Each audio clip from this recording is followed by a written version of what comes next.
भागकर शादी करने वाली एक लड़की की कहानी। ट्रेन की एसी कंपार्टमेंट में मेरे सामने की सीट पर बैठी लड़की ने मुझसे पूछा, हेलो, क्या आपके पास इस मोबाइल की सिम निकालने की पिन है?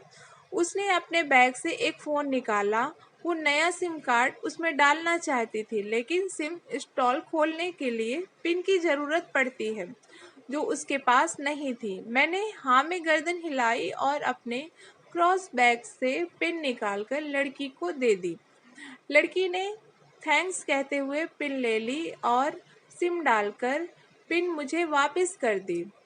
थोड़ी देर बाद वो फिर से इधर-उधर ताकने लगी। मुझसे रहा नहीं गया, मैंने पूछ लिया, कोई परेशानी? वो बोली, सिम स्टार्ट नहीं हो रही है। मैंने मोबाइल मांगा, उसने दिया। मैंने उससे कहा कि सिम अभी एक्टिवेट नहीं हुई है, थोड़ी देर में हो जाएगी। एक्टिव होने के बाद आईडी वेरिफिकेशन होगा, उसके बाद आप इसे इस्तेमाल कर सकेंगी। लड़की ने पूछा, आईडी वेरिफिकेशन क्यों? मैंने कहा, आजकल सिम वेरिफिकेशन के बाद एक्टिव होती है। जिस नाम से ये सिम उठाई गई है उसका ब्यौरा पूछा जाएगा, बता देना। लड़की बुदबुदाई। ओ, मैंने दिलासा देते हुए कहा, इसमें कोई परेशानी की बात नहीं है। वो अपने एक हाथ से दूसरा हाथ दबाती रही, मानो किसी परेशानी में है। मैंने फिर विनम्रता से कहा, आपको कहीं कॉल करना हो तो मेरा मोबाइल इस्तेमाल कर लीजिए। लड़की ने कहा, जी फिलहाल नहीं, थैंक्स, लेकिन ये सिम किस नाम की खरीदी गई है मुझे नहीं पता। मैंने कहा, एक बार एक्टिव होने दीजिए, जिसने आपको सिम दी है उसी के नाम की होगी। मैंने पूछा, आपका स्टेशन कहाँ है? लड़की ने कहा, दिल्ली। और आपका? लड़की ने मुझसे पूछा। मैंने कहा, दिल्ली ही जा रहा हूँ, एक दिन का काम है। आप दिल्ली में रहती हैं? लड़की बोली, नहीं नहीं, दिल्ली में कोई काम नहीं है और ना मेरा घर है वहाँ तो। मैंने उत्सुकता वक्त पूछा। वो बोली, दरअसल ये दूसरी ट्रेन है जिसमें आज मैं हूँ और दिल्ली से तीसरी ट्रेन पकड़नी है, फिर हमेशा के लिए आज़ाद। फिर किस तरह की कैद से? मुझे फिर जिज्ञासा हुई, किस कैद में थी ये कमसिन अल्हड़ सी लड़की? लड़की बोली, उसी कैद में थी जिसमें हर लड़की होती है, जहाँ घर वाले कहें शादी कर लो, जब जैसा कहें वैसा करो। मैं घर से भाग चुकी हूँ। मुझे ताज्जुब हुआ, मगर अपने ताज्जुब को छुपाते हुए मैंने हंसते हुए पूछा, अकेली भाग रही हैं आप? आपके साथ कोई नजर नहीं आ रहा? वो बोली, अकेली नहीं, साथ में है कोई।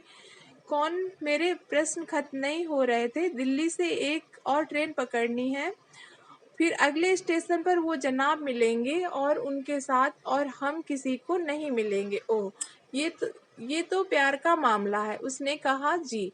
मैंने उसे बताया कि मैंने भी लव मैरिज की है।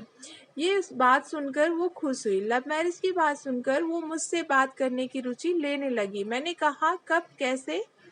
वो मैं बाद में बताऊंगा, पहले आप बताओ, आपके घर में कौन कौन है? उसने होशियारी बरतते हुए कहा। वो मैं आपको क्यों बताऊं? मेरे घर में कोई भी हो सकता है, मेरे पापा, माँ, भाई, बहन, या हो सकता है भाई ना हो, सिर्फ बहन हो, या ये भी हो सकता है कि बहनें ना हो और दो चार गुस्सा करने वाले बड़े भाई हों। मतलब मैं आपका नाम भी नहीं पूछ सकता। मैंने काउंटर मारा। वो बोली, कुछ भी नाम हो सकता है मेरा, टीना, मीना, रीना, कुछ भी। बहुत बातूनी लड़की थी वो। थोड़ी इधर उधर की बातें करने के बाद उसने मुझे टॉफी दी, जैसे छोटे बच्चे देते हैं क्लास में। बोली, आज मेरा बर्थडे है। मैंने उससे पूछा, तुम घर से भाग कर आई हो, तुम्हारे चेहरे में चिंता के निशान जरा भी नहीं है। इतनी बेफिक्री मैंने पहली बार देखी है। खुद की तारीफ सुनकर वो खुश हुई। बोली, मुझे उन जनाब ने, मेरे लवर ने पहले से ही समझा दिया था कि जब घर से निकलो तो बिल्कुल बिंदास रहना, घर वालों के बारे में बिल्कुल मत सोचना, बिल्कुल अपना मूड खराब मत करना, सिर्फ मेरे और हम दोनों के बारे में सोचना। और मैं वही कर रही हूँ। मैंने फिर चुटकी ली। मैंने कहा, उसने तुम्हें मुझ जैसे अनजान मुसाफिरों से दूर रहने की सलाह नहीं दी? उसने हंसकर जवाब दिया, नहीं, शायद वो भूल गया होगा। ये बताना। मैंने उसके प्रेमी की तारीफ करते हुए कहा, वैसे तुम्हारा बॉयफ्रेंड काफी टैलेंटेड है। उसने किस तरह से तुम्हें अकेले घर से रवाना किया, नई सिम और मोबाइल दिया, 3 ट्रेन बदलाई ताकि कोई ट्रैक ना कर सके। Very talented person. लड़की ने हामी भरी, बोली, बहुत टैलेंटेड है वो, उसके जैसा कोई नहीं। लड़की ने पूछा, अच्छा, आपने तो लव मैरिज की थी ना, फिर आप भगाकर कहाँ गए, कैसे रहे और कैसे गुजरा वो वक्त? उसके हर सवाल और हर बात से मुझे महसूस हो रहा था कि ये लड़की लड़कपन के शिखर पर है, बिल्कुल नासमझ और मासूम छोटी बहन सी। मैंने उसे बताया कि हमने भागकर शादी नहीं की और ये भी है कि उसके पापा ने मुझे पहली नज़र में सख्ती से रिजेक्ट कर दिया था। उस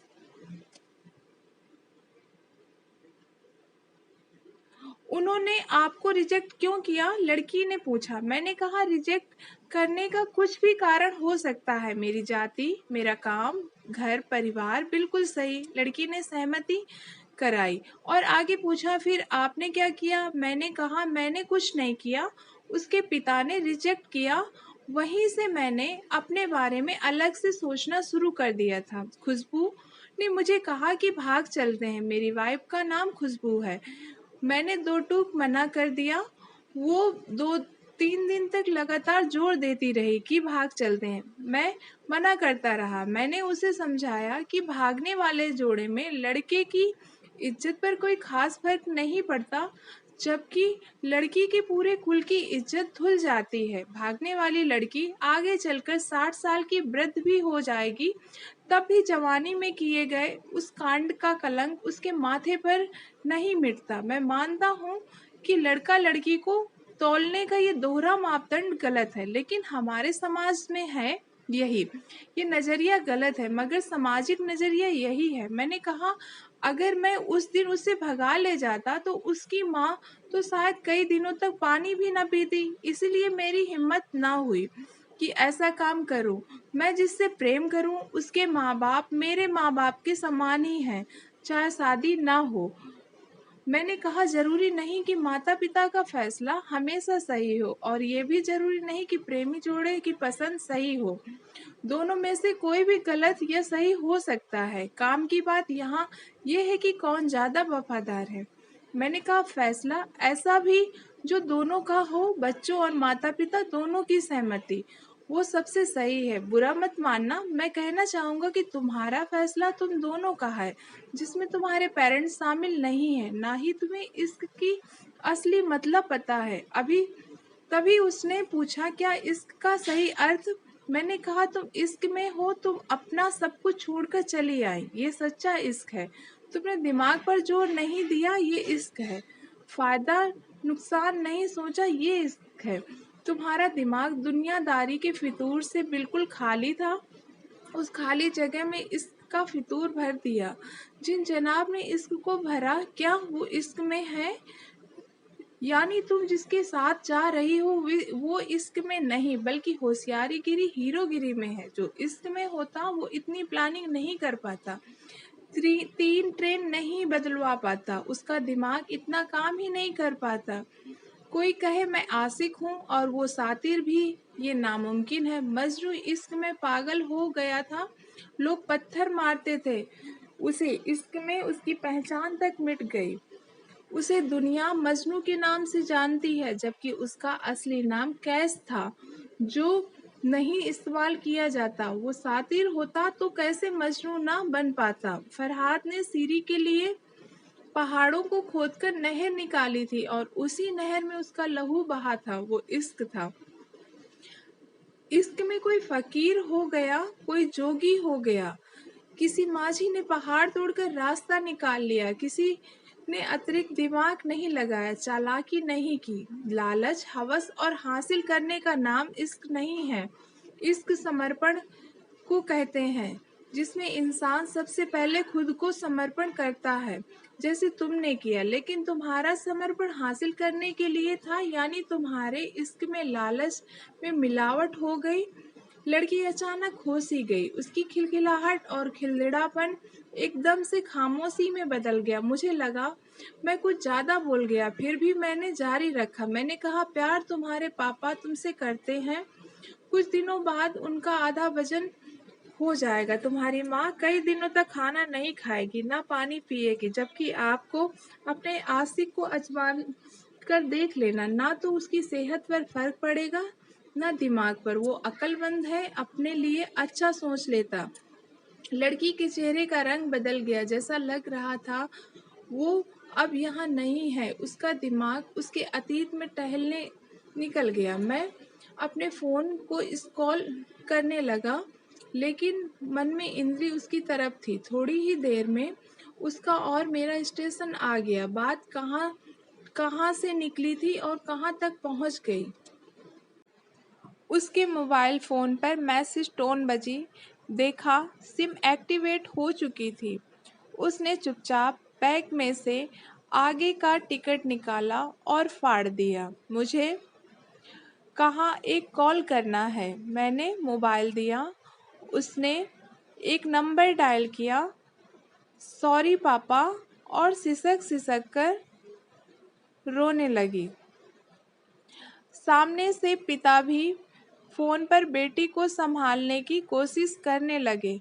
उसने कहा, पिताजी, आप बिल्कुल चिंता मत करिए, मैं घर आ रही हूँ। दोनों तरफ से भावनाओं का सागर उमड़ पड़ा। हम ट्रेन से उतरे। उसने फिर से पिन मांगी। मैंने पिन दे दी। उसने मोबाइल से सिम निकालकर तोड़ दी और पिन वापस कर दिया। दोस्तों, मेरा दावा है, माता-पिता से ज़्यादा तुम्हें दुनिया में कोई प्यार नहीं कर सकता। दोस्तों, आपको कहानी पसंद आई हो तो प्लीज़ लाइक करना और सब्सक्राइब करना।